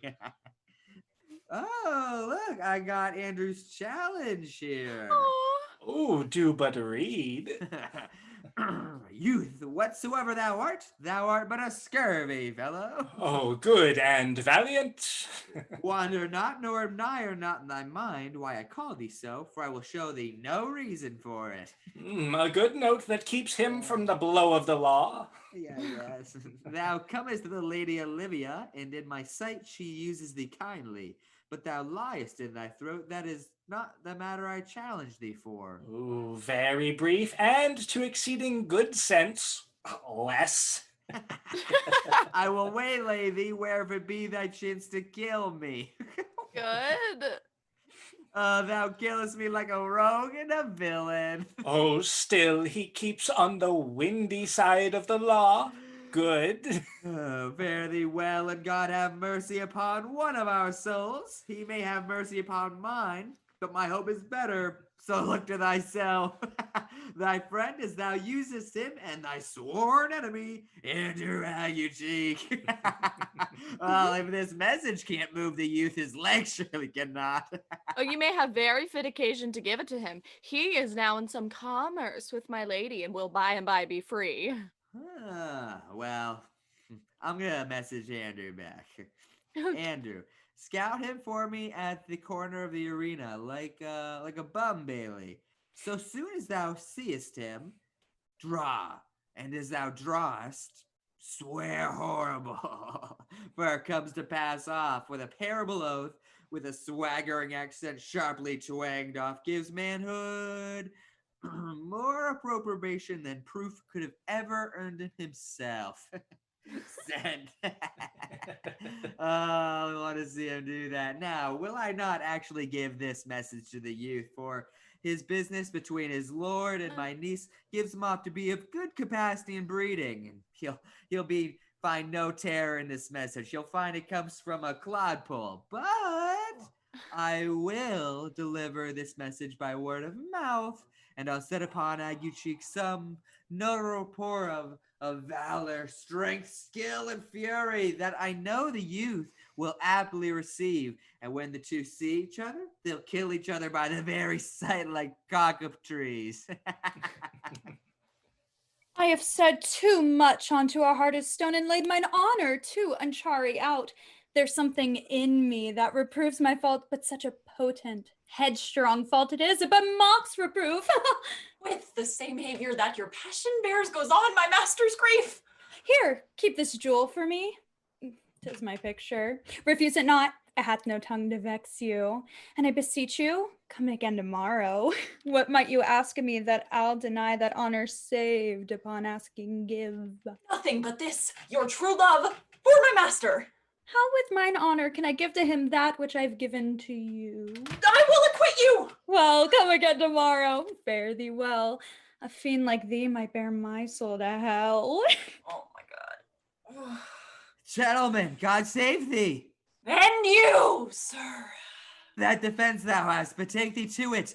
The natures thou have done him wrong I know not, but thy interceptor, full of despite, bloody as the hunter, attends thee at the arena. You mistake, sir. I am sure no man hath any quarrel to me. Oh, you'll find it opposite, I assure you. Therefore, if you hold your life at any price, betake you to your guard, for your opposite have what strength, skill, fury, and strength furnish man with all. I pray you, sir, what is he? Oh, he is a knight dubbed with unhatched rapier and on carpet consideration, but he is a devil in private brawl. Bodies and souls he hath divorced 3. Oh, and his incensement at this moment is so implacable that can only be satisfied by pangs of death. I will return again to her pate and desire some conduct of the lady. I am no fighter. I have heard of some kind of men that put quarrels purposely on others to taste their valor. Be like this is a man of that quirk. No, sir. His indignation derives itself out of a very competent injury. Therefore, get you on and give him his desire. Back you shall not be to the house unless you undertake that with me, with which as much safety you might answer him. This is as uncivil as strange. I beseech you, do me this courteous office as to know of the knight what my offense to him is. It is something of my negligence, nothing of my purpose. I will do so. Signor Festi, you stay here with this gentleman till I return. Aye. Pray you, sir, do you know of this matter? Oh, I know the knight is incensed against you even to a mortal arbitrament, but nothing of the circumstance more. I beseech you, what manner of man is he? Oh, nothing of that wonderful promise to read him by his form, as you are like to find him in the proof of his valor. He is indeed, sir, the most skillful, bloody, fatal opposite that you could have possibly found anywhere in Illyria.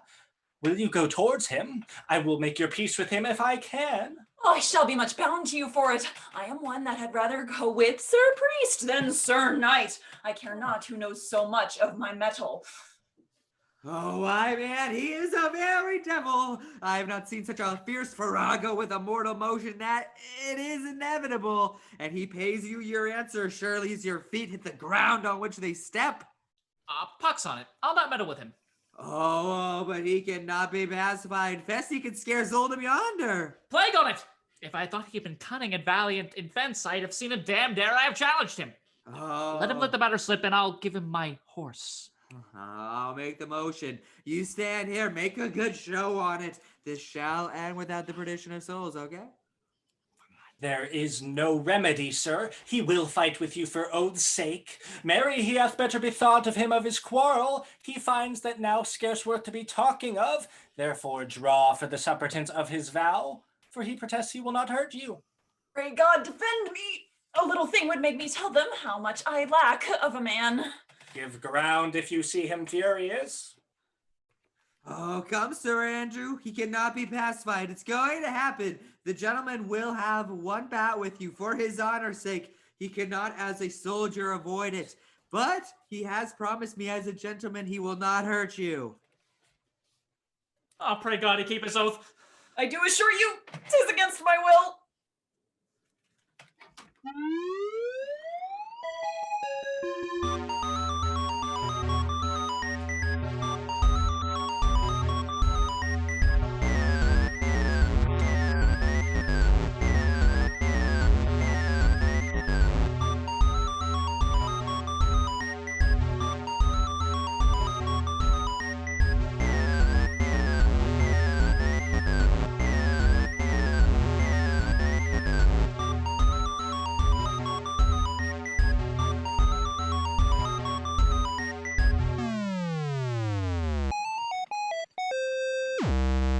your hands. If this young gentleman has done offense, I take the fault on me. If you offend him, I for him defy you. You, sir, why, what are you? One, sir, that for his love dares yet do more than you have heard him brag you he will. Oh, nay, if you be an undertaker, I am here for you.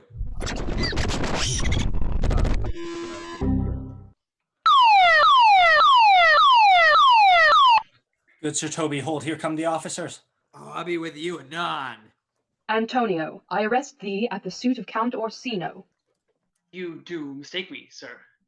No, sir, no jot. I know your favour well, though now you have no fist raised o'er your head. Away with him, he knows I know him well. I must obey. This comes with seeking you, but there's no remedy. I shall answer it. What will you do now? My necessity makes me to ask you for my purse. It grieves me much more for what I cannot do for you than what befalls myself. You stand amazed, but be of comfort. User, you have 90 seconds until your browser closes. I must entreat of you some of that money.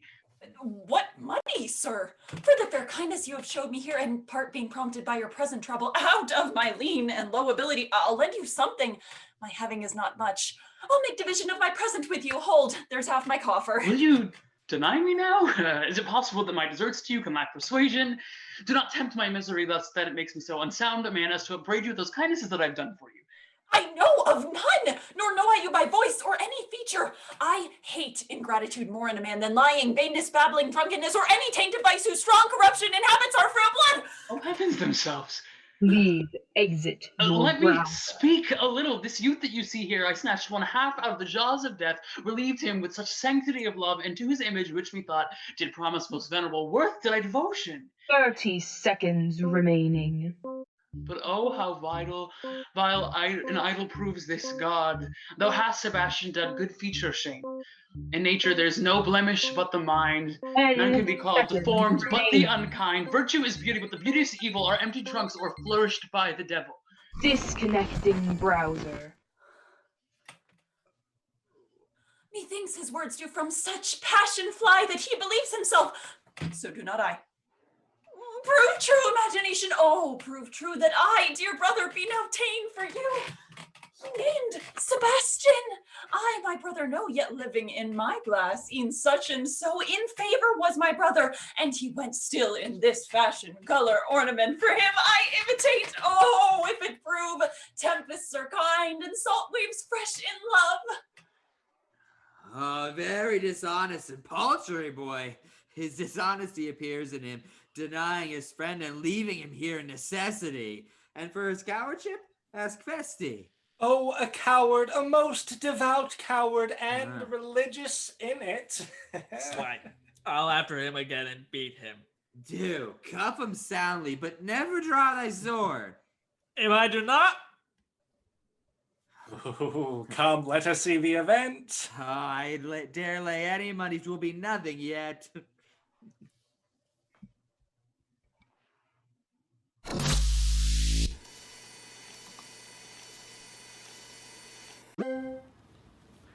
Will you make me believe that I am not sent for thee? Go to, thou art a foolish fellow. Let me be clear of thee. Well, held in faith? No, I do not know thee, nor was I not sent to thee by my lady to bid you speak with her, nor is your name Master Cesario, nor this is not my nose neither. Nothing that is so is so. I prithee, vent thy folly elsewhere, thou knowest not me. Vent thy folly? He has heard this word from some great man and applies it to a fool. Vent thy folly. I prithee now, ungird thy strangeness and tell me what I shall vent to thy lady. Shall I vent to her that thou art coming? I prithee, foolish Greek, depart from me. There is money for you. If you will tarry any longer, you shall have worse payment. Now, sir, have I met you again? There's for you. Are all the people mad? Well, there's for thee. And thee. And thee. Hold, sir, or I'll throw thy dagger over thy house. This I must tell my lady straight. Come on, sir, hold. Nay, let him alone. I'll go another way to work with him. I'll have an action of battery against him if there be any law in Illyria. Though I struck him first, yet it's no matter for that. I will be free from thee. What wouldst thou? If thou darest tempt me further, draw thy sword. What? Nay, then I must have an ounce or two of this malapert blood from you. Hold, Toby! On thy life I charge thee, hold! Madam! Will it be ever thus, ungracious wretch, fit for the mountains and barbarous caves where manners ne'er were preached, out of my sight? Be not offended, dear Cesario. I prithee, gentle friend, let thy fair wisdom, not thy passion, sway in this uncivil and thou unjust extent against thy peace.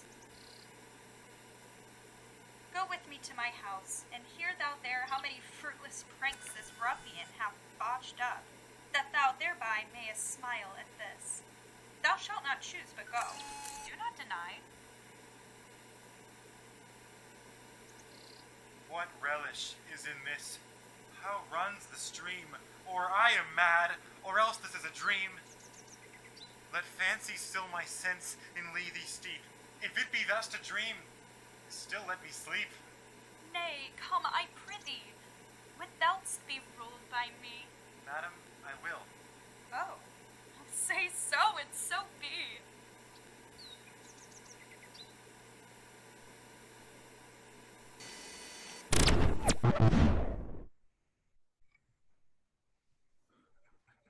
Bestie, wasn't that guy like 60 feet tall? Oh, he was so tall. Oh, Yeah. but Oh, you see Andrew that, took him eh? down anyway. Nay, boys. But Malvolia.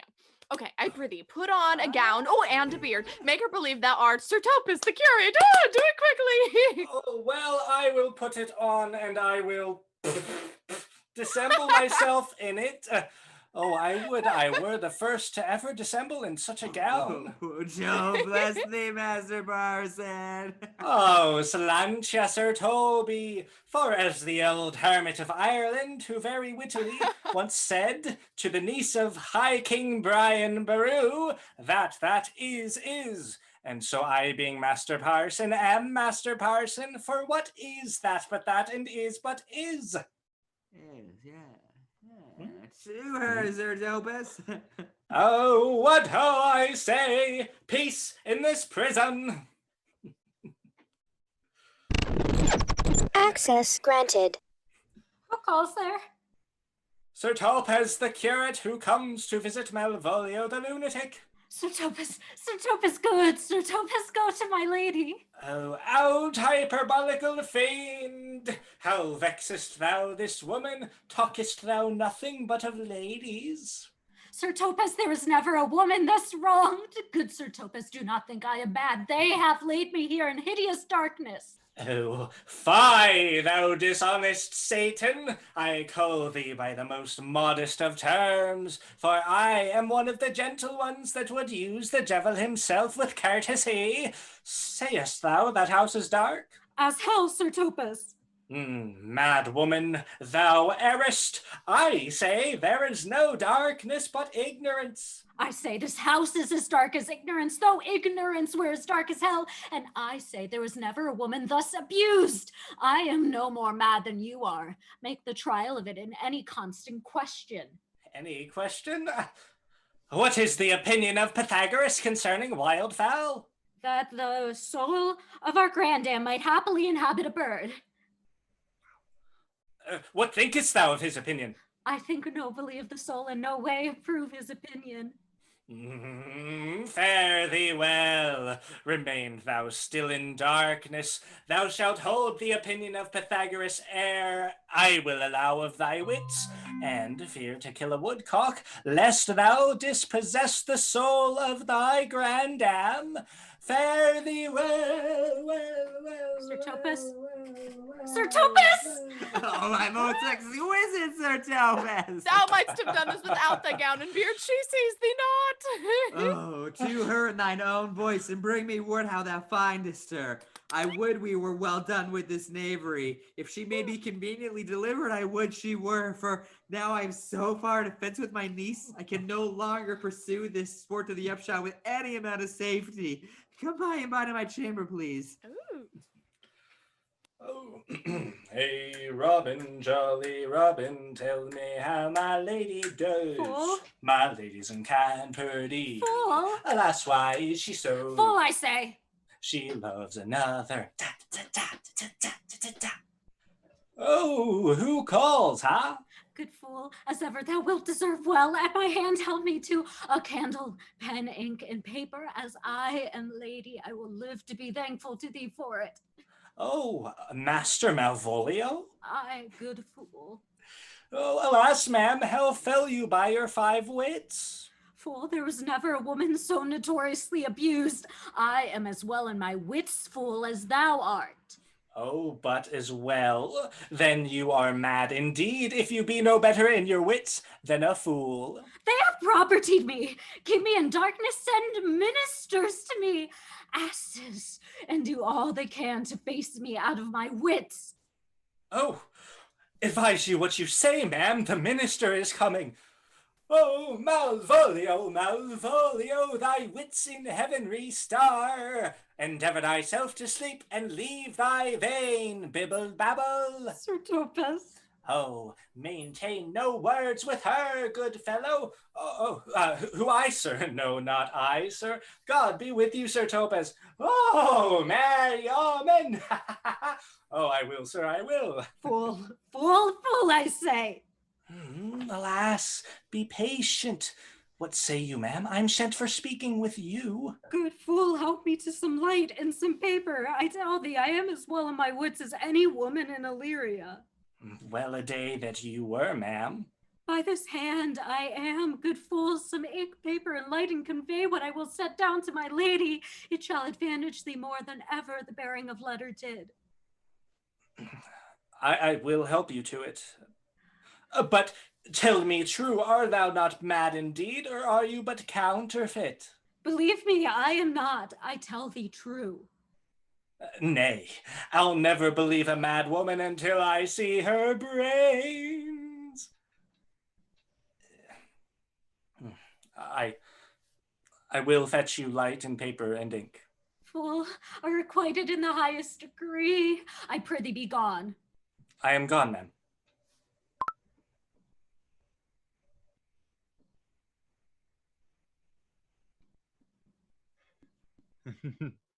Oh.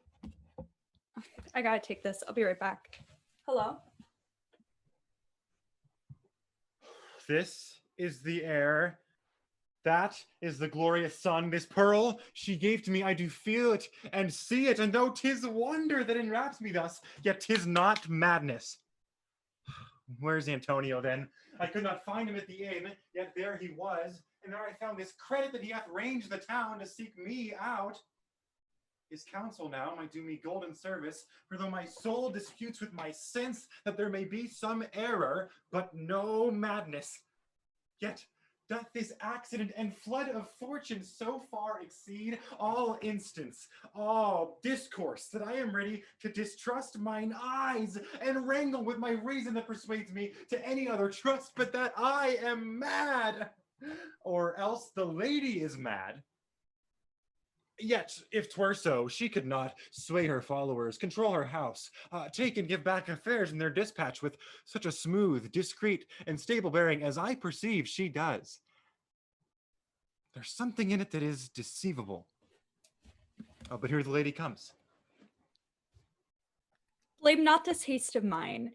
If you mean well, now go with me before the holy man into the chantry. By there, before him, underneath that consecrated roof, plight me the full assurance of your faith, that my most jealous and too doubtful soul may live at peace.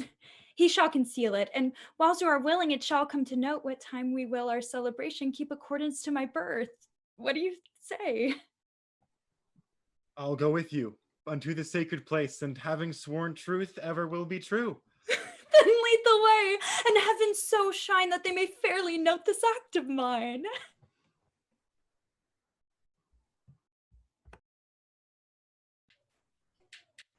Ow, as thou lovest me. Let me see her letter. Good, Mistress Mariah, grant me another request. Oh, anything. Do not desire to see this letter. Oh, Jesus. All right, Dukesters, we are in. Belong you to Lady Olivia, friends? Oh, aye, sir, we are some of her trappings. Ah, I know thee well. How dost thou, good fellow? Truly, sir, the better for my foes and the worse for my friends. Just the contrary, the better for thy friends. No, sir, the worse. How can that be? Marry, sir, they praise me and make an ass of me. Now my foes, they tell me plainly that I am an ass, so that by my foes, sir, I profit in the knowledge of myself, and by my friends I am abused. Why, this is excellent. Oh, by my troth, sir, no, though it please you to be one of my friends. Thou shalt not be the worse for me. There's gold. If you will let your lady know I am here to speak with her and bring her along with you, it may awake my bounty further. Marry, sir, lullaby to your bounty till I come again. Nice try, that was cute. All right. Here comes the man, sir, that did rescue me. Oh, that face of his I do remember well, yet when I saw it last it was besmeared. As mad as lightning strikes the peaceful shore did he divide our viral noble court. With false attacks upon my profound decree, his devout blinded sheep took down my fleet. What's the matter?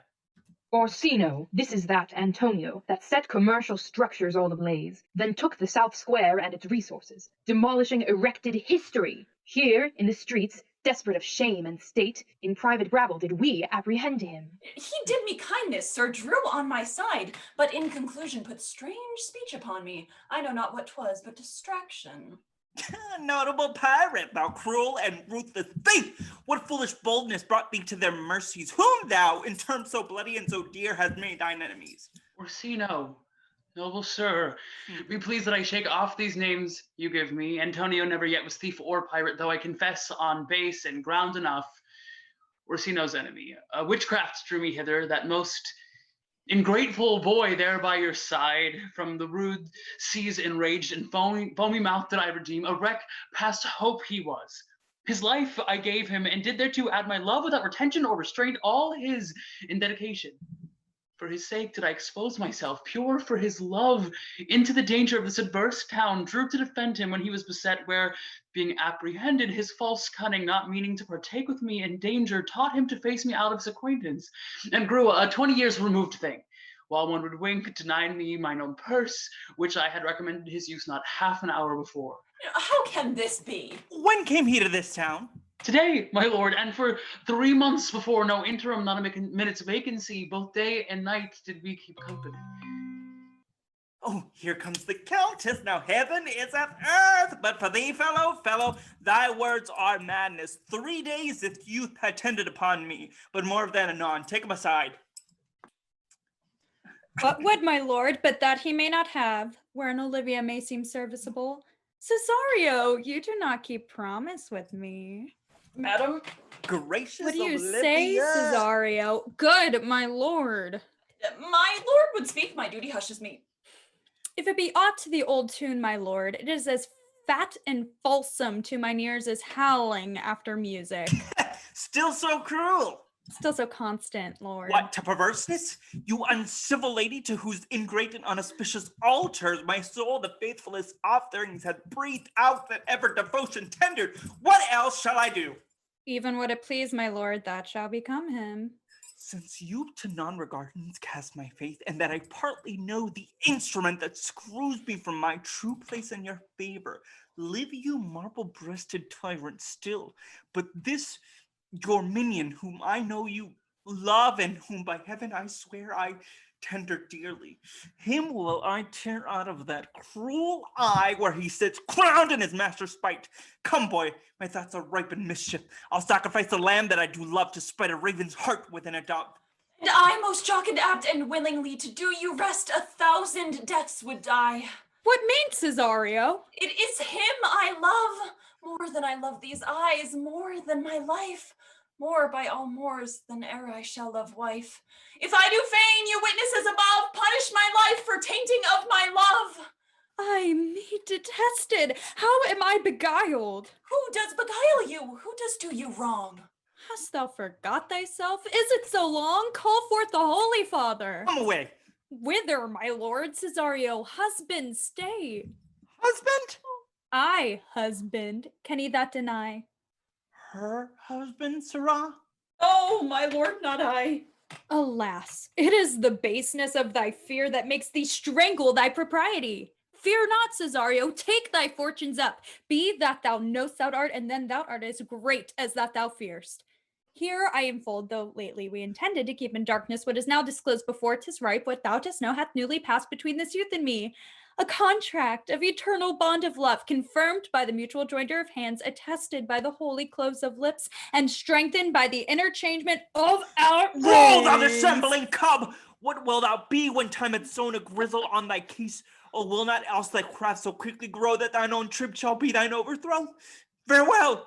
Take her, but direct to thy feet where thou and I henceforth may never meet. My lord, I do protest. Oh, do not swear. Hold little faith, though thou hast too much fear. For the love of God, a surgeon! Send word presently to Sir Toby! What's the matter? He has broken my head across and has given Sir Toby a bloody coxcomb too! For the love of God, your help! I had rather than 40 shilling I were at home. Who has done this, Sir Andrew?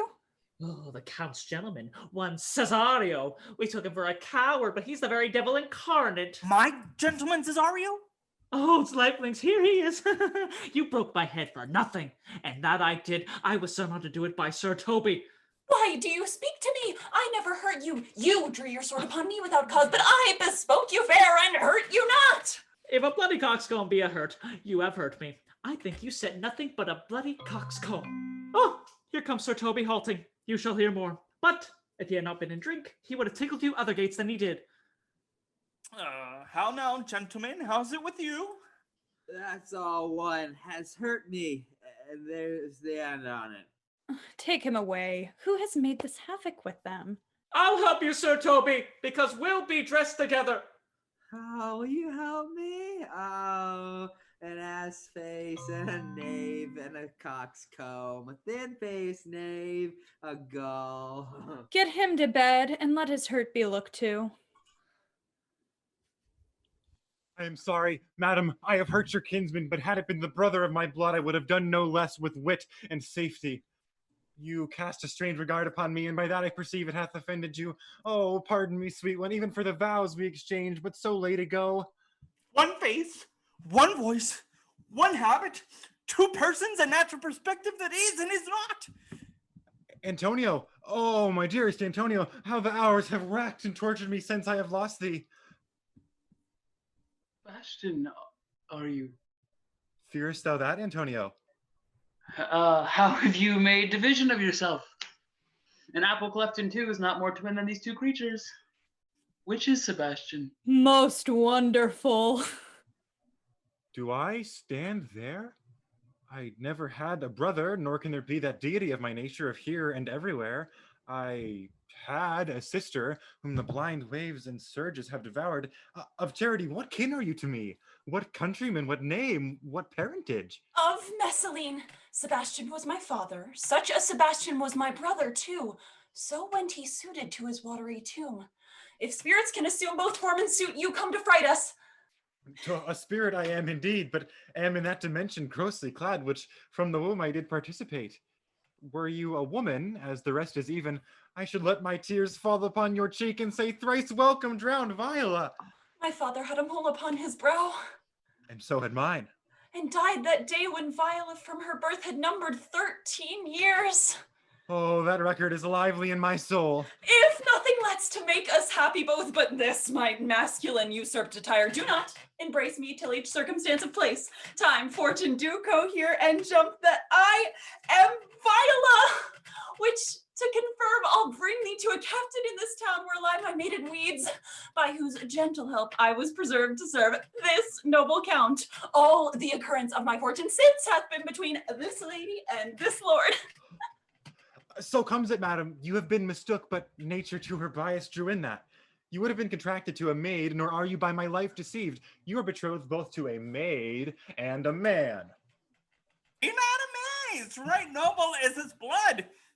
If this be so, and as the glass seems true, I shall have share in the most happy wreck. Boy, thou hast said to me 1,000 times, thou never shouldst love a woman like to me. And all those sayings will I overswear, and all those swearings keep as true in soul as doth the orbed continent the fire that severs day from night.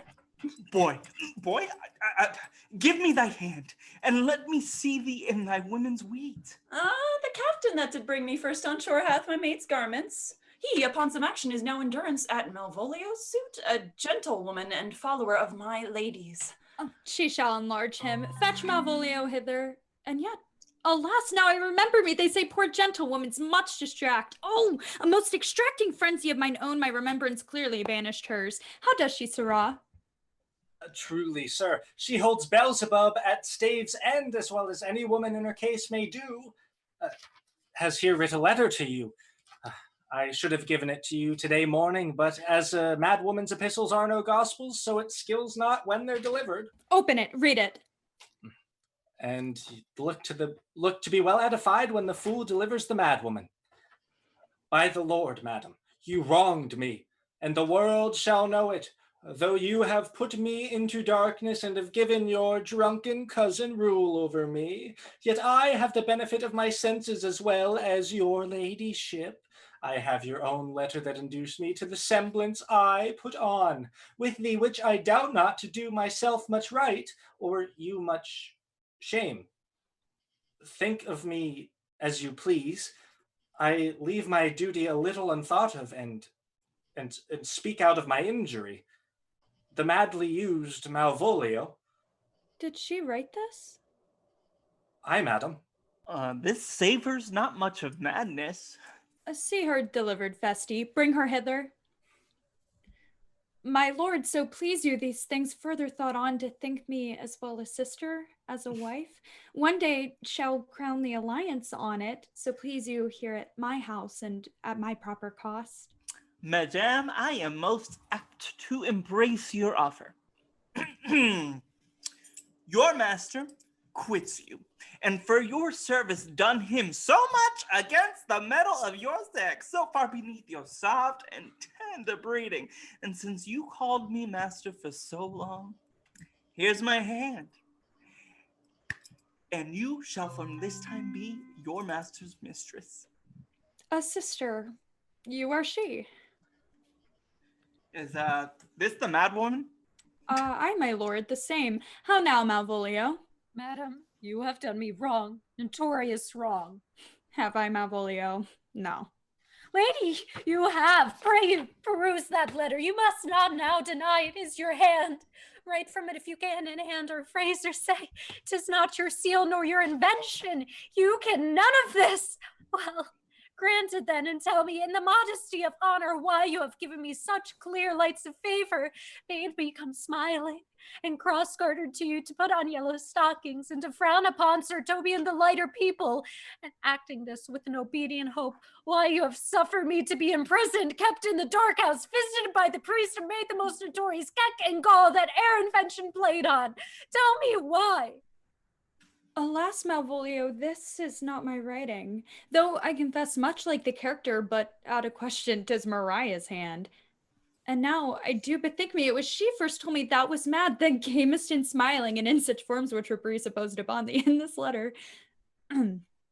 Prithee, be content. This practice hath most shrewdly passed upon thee, and when we know the grounds and authors of it, thou shalt be both the plaintiff and the judge of thine own cause. Good madam, hear me speak. And let no quarrel nor no brawl to come taint the condition of this present hour, which I have wondered at. In hope it shall not. Most freely I confess, myself and Sir Toby set this device against Malvolio here, upon some stubborn and uncourteous parts we have conceived against her.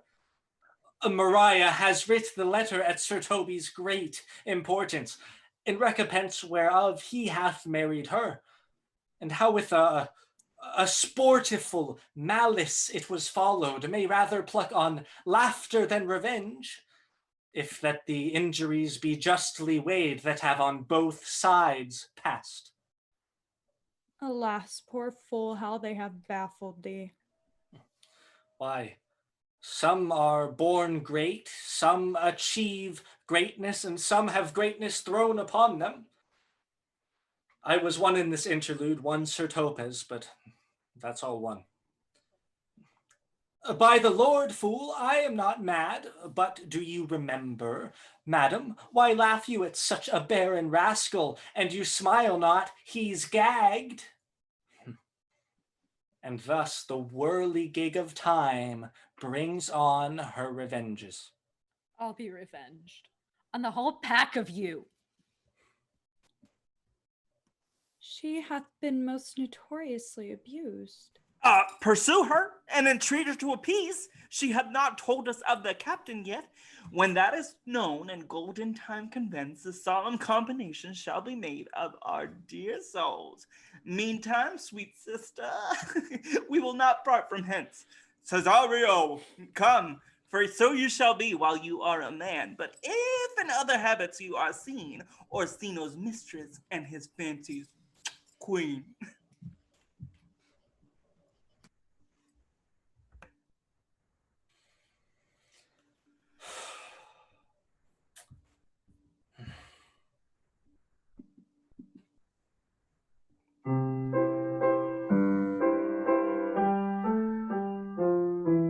When that I was and a little tiny boy, with hey ho, the wind and the rain, a foolish thing was but a toy, for the rain it raineth every day. But when I came to man's estate, with hey ho, the wind and the rain, 'gainst knaves and thieves men shut their gate, for the rain it raineth every day.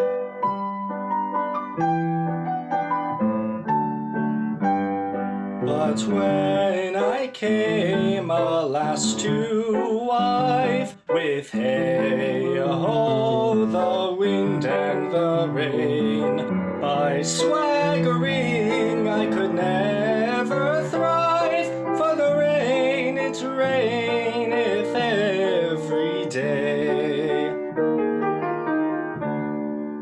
But when I came unto my beds, with a hey and a ho, and the wind and the rain, with tosspots still had drunken heads, for the rain it raineth every day. A great while ago the world begun, with hey ho, the wind and the rain. But that's all one, our play is done, and we'll strive to please you every day. There was never a woman so notoriously abused. I am not mad. Thus begins the revenge on the pack.